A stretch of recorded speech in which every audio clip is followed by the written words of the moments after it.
Good morning, everyone. It's Jen. I'm here with my cup of coffee. And I was doing a little bit of reading and felt that what I was reading was like, I think I want to share this today. So um, stick with me here. And it is a little long, but I hope that I hope it maybe strikes a chord with you guys. And yeah, maybe that it adds some value. Ultimately, that's the goal, right? So um, we've all heard the saying that love is unconditional. And while that's true, in many ways, it doesn't mean we should tolerate unhealthy behaviors or emotional immaturity. Loving someone doesn't mean we turn a blind eye to things that hurt us or hinder our relationship. On the contrary, love is about wanting the best for each other, and sometimes that means pushing one another to evolve and improve. Think about it this way. If you genuinely care for someone, do you want them to stay stuck in patterns of behavior that are damaging to themselves and their relationships? Of course not. You want them to be the best version of themselves. You want to see them grow, heal, and become more emotionally aware, not just for the sake of your relationship, but for their own well being too. That's what love is. It's a force that drives us to be better, to rise above our limitations, and to heal the wounds that hold us back. Emotional intelligence is the cornerstone of healthy relationships. It's the ability to understand and manage your emotions, to communicate effectively, and to empathize with others. Without it, misunderstandings fester, conflicts escalate, and relationships suffer. When someone refuses to develop this crucial skill, they're not just harming themselves, they're putting their relationships at risk. Healing from past wounds, traumas, or dysfunctions is equally important. We all have our baggage, but there comes a point when we must face it, work through it, and move forward. Carrying unresolved issues into a relationship creates a burden that both people end up bearing. It's unfair to expect someone to carry that weight indefinitely, especially if there's no effort being made to lighten the load.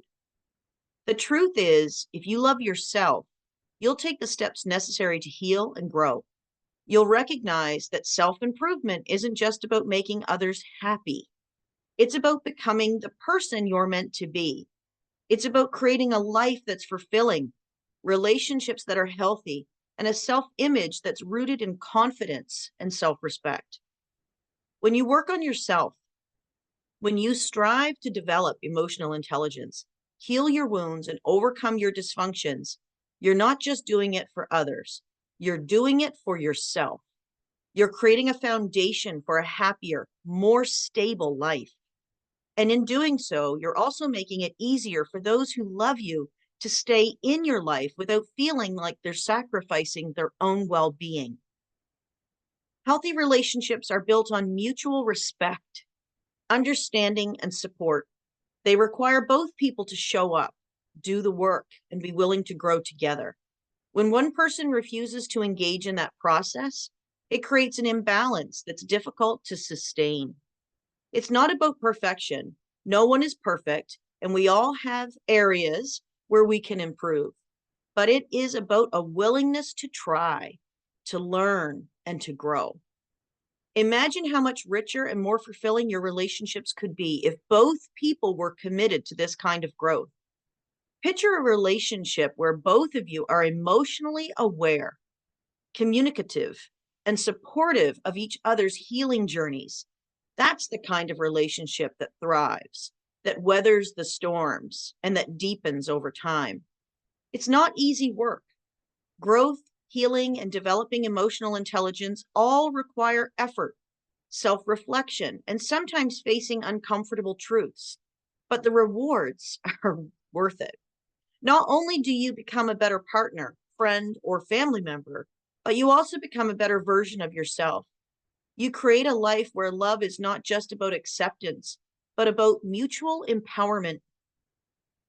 So the next time someone suggests that love means accepting them as they are, flaws and all. Take a moment to consider what that really means. True love isn't about complacency. It's about encouraging each other to be the best we can be. It's about loving yourself enough to want to grow and improve, and loving others enough to support them on that journey. In the end, the work you put into yourself benefits everyone around you. It creates stronger, healthier, more fulfilling relationships. It allows those who love you to stay by your side, not out of obligation, but out of a shared commitment to a better future. And that's a love worth striving for. Oh my. I read that earlier and I so believe this. It certainly, I mean, I've been married almost 30 years. I can say in my relationship with my husband, this is so true. With myself, the personal development that I've done through my business, it altered, it really changed my relationships with everyone within my team. It altered my relationships with people in my family and so on. Like it started here and then it just kept rippling out and really improving all of the relationships around me. And it wasn't because the relationships around me changed. I changed. And therefore, everything that I interacted with changed for the better. Some people worry about, oh, I don't, it's like loving me for who I am. I don't want to change. Like, I feel like, I'm whatever. I don't want to necessarily say that like I'm great, like somebody's, say boasting or bragging about something. But sometimes people think that it's like who I am right now is actually who I am. And that's not necessarily true. It's a version of you, but chances are we've picked up so many coping skills and strategies and tactics and things to sort of cope in life, right? To cope with the challenges outside of us and to navigate life. Sometimes we grew up in homes that were unsafe, or we had relationships that were unsafe, or whatever. And for those reasons, we've picked up all this garbage and it's altered who we really are meant to be. And I truly believe that self-love is about allowing ourselves to unlearn some of the things that we've learned and to learn some new things that we didn't learn in a healthier space, right? I mean, when I think about it takes a long time, right? I mean, the average age they're saying is like 25, right? To have a fully developed frontal lobe in our brain. And to be honest, I'm not even sure because that's under normal circumstances. Now, what are normal circumstances? I have no idea. So, is that being delayed more in life? In certain individuals, we don't all develop at the same time or the same pace, or, so there's differences there. So understanding that there's messy middles for people, right? So loving somebody where they're at, I absolutely can do that for myself. I can only speak for me. I can absolutely do that if people are also doing their work, right? If we're ignoring our work and expecting everyone else to pick up the slack around us at some point, for those people that are givers, we have to set really healthy boundaries for ourselves because, the sinking ship, right? If you try and save that sinking ship, chances are you're going to go down with it. And the reality is the most loving thing we can do sometimes is get out of other people's way so that they can grow, right? That saying, let go so they can grow. It's really true. And then I saw this quote the other day too, and I saved it and I'm like, I just love it. The very beginning of it is just so meaningful because I can truly relate to this in a big way. So it says, let me be clear. My love is unconditional, but your presence in my life is not. The moment that you prove that your value of me does not measure up to my sense of self-worth, I have no problem unconditionally loving the memory of you and moving on. There's been some people in my life that I have lovingly blessed and released. And it's been so healing, and particularly when the intention's for the right thing. I have beautiful memories of my childhood with some of these individuals in my life, and I hold those very dear. And I treasure those memories. And yet those people are not the same people today. And I'm not the same person I was either.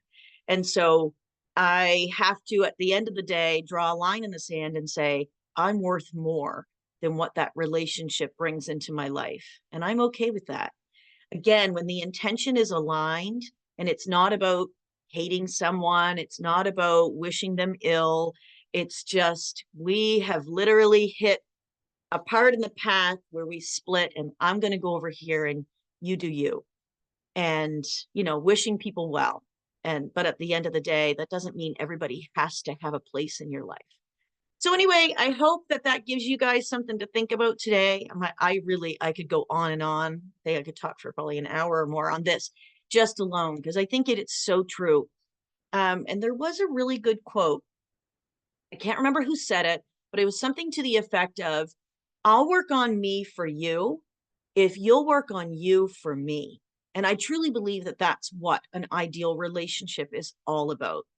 Yes, there's days where maybe we just can't, I can't do the work today, or, maybe today I took 3 steps backwards. It's not about being in some particular place. It's not about everybody being healthy and whole and perfect, whatever perfect is, right? It's about whether or not you're doing the work. And I can love somebody through their messy middle. I truly can. But complacency and accepting, like expecting, someone else to just pick up the slack because they're not willing to do the work. We have our bad, like, seasons of life. We have the storms of life. That's not maybe the moment you do the work, but it's the rest of the time. And we got 365 days a year. As far as I know, that's what our calendar says, and 24 hours in a day. There's always time to fit things in for the things that you prioritize. So with that said, you guys have a fantastic day, and I look forward to chatting with you later. Take care. Bye.